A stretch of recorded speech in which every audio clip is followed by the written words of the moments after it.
Hi, today I'm going to be speaking about Kabbalah and some ways to shift our to shift because we're available.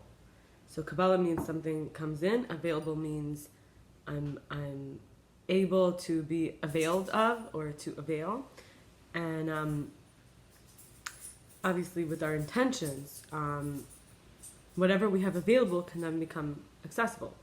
So in Kabbalah, we know the seed is the desire. The roots are the thoughts. So the seed, then it grows roots, these thoughts, the thoughts that come from this desire. Then we have emotions, which come into this trunk. And then we have branches. We act out into the world. The leaves are the fruits. We start to say things. We start to say things in the leaves. And then the fruit is the reality.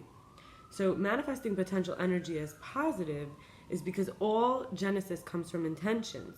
We have to take accountability for the desires we're having, and that's how, in our thoughts and our speech, we learn about our intentions.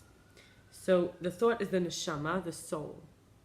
The thought here, I want to remind you, is the roots, right? And then the speech is, and these are actually not physical, these are like metaphysical. So we're not actually talking about the physical body, but anyway, speech, which is the leaves. So we have roots, then we have leaves, which are words, which is our spirit, ruach.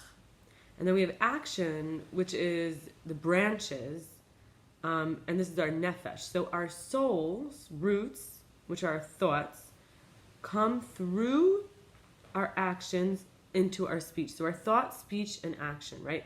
Thought is the roots, neshama, the soul, our roots, our soul root.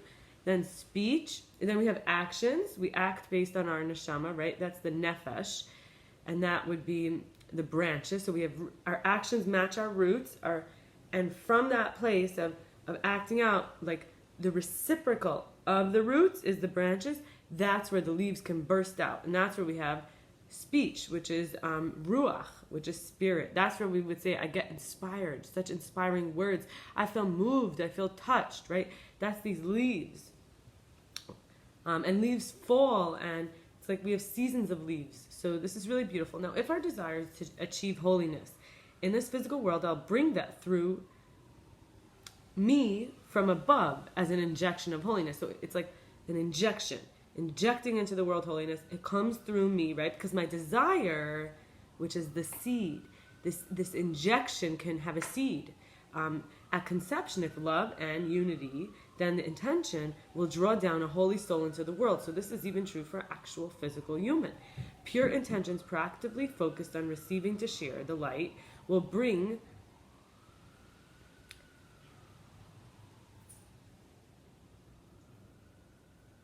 For example, pure intentions proactively focused on receive to share is the light versus if we will bring satanic energy, which is like so a tree, if one leaf takes in all the energy just for itself, and it's not part of the whole tree, and it screams, no, mine, then it's not a pure intention to share the light. A leaf, that's a healthy leaf, part of the tree, is trying to take in as much light as possible and sending it to the whole, it goes back into the whole tree. The whole tree gets this life force from this leaf, right? So our words really, we can see here how powerful our words are. And but if we're with this, what we call satanic intention, which is to receive for the self alone, it's going to be a temporary fix. This little bit of energy that this leaf gets will not be utilized and spread evenly throughout all the leaves of the tree. It's a not-enoughness, and we don't get to recognize how possessive we're being because we identify as the separate one. We identify as the possessor, right? So the evil eye is actually when we're perceiving and observing others with a view of on my own self in a lack. It creates the most negative energy. We should be sharing our blessings with others who love us and can handle us. And instead, we should stop paying attention, even at all, to people who don't love us or can't handle us, because every time we judge them, it brings really, really dark energy into the world. It causes the evil eye to go back on you, me. For example, if I am staying around people who don't love me and can't tolerate me, it's developing an evil eye in me. They're judging me, but I'm seeing the world worse and worse, and judgments are going on me. So it's very important that if when we're perceiving in others with that negative view, like you can't love me, you can't tolerate me, that we stay away. And when we're not perceiving with that view, you can't love me, you can't tolerate me, then we can interact, right? Because there's this left side, which is the receiving side, is where negativity comes from easily. That's our vulnerability. So it's like, love me, tolerate me. It's like needy, and we're not actually getting it. We're only going to be causing this void energy, and we're going to look at somebody to blame. So that's the short answer, but there's actually other layers to this, that there's an empty place there, and it's not getting filled up with love. So what can start to live in it is like dirty filth. Think of the idea as like you have a crevice by the wall, you don't actually like use a vacuum there, or you don't actually fill it up with some caulking, you're going to actually could have little bugs or even a rodent make a space in there. That's what I call filth. So that's when I say the evil eye. It's not like, it's like, oh, I can't fit in there. I can't fit in there. That's okay. Don't fit in there. But don't leave that empty space there to be filled, and then you're not filling it. So that creates the evil eye. That creates pests, energy, and so on. Rachel of the matriarchs reached the highest level of baseless compassion, which is called unconditional love. And continuing this Kabbalah, I would like to get more into detail now in 3 areas. I spoke about thoughts, right? I want to say, if the roots are our thoughts, what are some thoughts that we can have that, before I go into that, I'm going to say we divide up into 4 kingdoms. Now, speakers, right? I'm going to speak about speech for a little bit here, just to give a little background on Kabbalah. So speakers, we can heal, we can cause miracles, we can give blessings, we can co-create manifestation, we are light, and we even have this word avara kedavara. Avara kedaber, which is abracadabra. I'm sure you've heard of that. That's I create as I speak. And this is because words have power. There's 4 kingdoms. We are identified as medaber. We're not identified as human alone. We're identified as speaker, right? We have leaves. We are the leaf from the seed. The leaf is from the seed originally, right? So that's what we're saying. These thoughts, these words create angels. They can support us. They can pave a life path for us, and they can prosecute us. I mentioned evil eye before. It's very important that we do not create these empty spaces, and like learn to live with it. Nobody loves me, nobody tolerates me. You're actually looking at everybody saying, nobody loves you, nobody wants to tolerate you. And that's when I say it causes the evil eye. You're perceiving everybody from that empty place. You're going into the little empty place and saying, I can't fit. And then you're looking at the world from there. So then the next level is animals. Then we have vegetation, and finally inanimate, like a mountain or a pebble. So words of appreciation and complaining, whatever they are, create more of their self. Their angels are very powerful. And the evil tongue, so anyway, it drains our energy to give to the shells. Now I'm focusing on speech here, but voice, but we have 3 main gifts here. And we're a trustee. We have a capacity to manage these gifts. We have the voice with speech, we have the mind with thoughts, and we have the body with actions. So that's really where I was talking about the nefesh, ruach, and neshama. The thought for neshama, speech with ruach, and action is nefesh.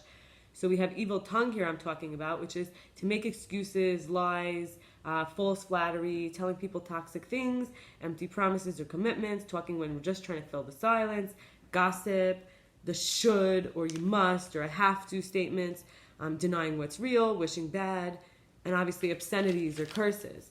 So now I'm going to go into the thoughts here, right? So these are thoughts that are empowering. I'm needed, my company and my presence is enough, I'm accepted and belonged.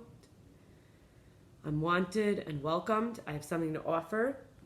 I feel supported and tended to, cared for, valued. I'm growing. I'm good. People love spending time with me. I am a gratitude. I'm doing a good job. All I have to do is show up. I have everything available to me. I have what it takes. And I matter and my needs are valid and understandable. So if the seed is a desire to be happy, right? These are roots that reflect that desire. So let's say my seed desire is to have enough energy. So most of us look at food, right? So we say our food intentions is to be nurtured physically so we can do our spiritual work. But we forget that. So for example, our intentions here, the seed is like, is from thoughts and speech, which gives intention. So let's see, the desire is what we're intending toward, right? So we'll reveal the process after we've taken in the energy we're carrying. So we'll reveal whether or not it agreed with us, whether we could break it down properly. And then also in relationships, work, whether we're getting help or giving help, we keep checking in, asking ourselves why we're doing it. That's the intention. Why? Why? And we know with the why, you could do anything, you figure out a how. So essential to do with love is it's unfulfilling to do something positive for everyone's approval until we loathe everyone. And so we got to do it from the heart. That's what I was talking about earlier from the evil eye. If we're going to have an open heart, it has to be full of love, right? So some available shifts for me, just to be totally frank as usual, is to be my fakeness sometimes in trying to say the right thing and be nice. Instead, I can come from the heart or even give silence and gaze with love, if that's how I could be nice. With work, I could see how I could be of service more without caring as much about returns. So basically not worrying about receiving like money, time, energy as much, my intention, right? Another intention shift I could do is with, and this is why I say I'm becoming available to this, is we can actually like access these parts of our tree, access our thoughts, our feelings. And feelings here, I'm kind of saying emotions, right? The trunk. And then finally with relationships that are sexual, I could tend to be overly compromising, overly seductive, like giving in.